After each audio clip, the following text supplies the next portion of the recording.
കോഴിക്കോട് അതിമനോഹരമായിട്ടുള്ള ഒരു tourist spot ഉണ്ടെന്ന് അധികം ആർക്കും അറിയില്ല. പറമ്പിൽ ബസാറിൽ നിന്നും കുരുവട്ടൂരിലേക്ക് പോകുന്ന റൂട്ടിലാണ് കേട്ടോ ഈ സംഭവം ലൊക്കേറ്റ് ചെയ്തിട്ടുള്ളത്. കണ്ടാൽ ഒരു പള്ളിയാണെന്ന് തോന്നുമെങ്കിലും ഇതൊരു ടെമ്പിൾ ആണ്. പേര് ലോട്ടസ് ടെമ്പിൾ. താമരയുടെ ആകൃതിയിൽ പണിതിട്ടുള്ള ഈ ക്ഷേത്രത്തില് ദൈവങ്ങളൊന്നും ഇല്ലാട്ടോ. സ്വാമിജിയുടെ ഒരു ഫോട്ടോ ആണ് ആകെ ഇവിടെ ഉള്ളത്. കാലുകളൊക്കെ കഴുകി പടികളൊക്കെ കയറി മുകൾ ഭാഗത്ത് എത്തിക്കഴിഞ്ഞാൽ മറ്റേതോ ലോകത്തെത്തിയിട്ടുള്ള ഒരു ഫീൽ ആയിരിക്കും.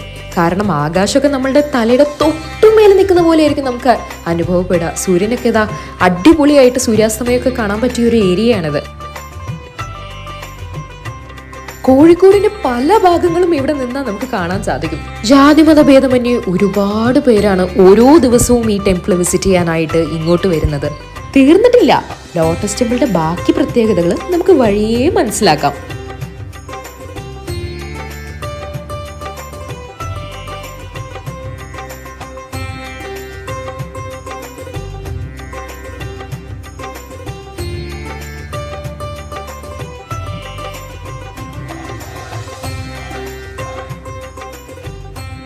ലോട്ടസ് ടെമ്പിളിന്റെ മറ്റൊരു പ്രത്യേകത എന്താണെന്ന് വെച്ച് കഴിഞ്ഞാൽ വെറും 10 രൂപയ്ക്ക് നല്ല വലുപ്പമുള്ള ഉഴുന്നുവട, പരിപ്പുവട, ഇലയട, പഴംപൊരി അങ്ങനെ എല്ലാവിധ സ്നാക്സ് ഐറ്റംസും ലൈവായിട്ട് നല്ല ചൂടോടെ ഇവിടെ കിട്ടും എന്നതാണ്. വെറും 10 രൂപയ്ക്ക് നിങ്ങൾക്ക് കിട്ടുന്ന സ്നാക്സിന്റെ വലുപ്പം കണ്ട് നിങ്ങൾ ഞെട്ടും ഞെട്ടും ഞെട്ടും. അതെനിക്ക് ഉറപ്പാണ്, കാരണം ഞാൻ ഞെട്ടി.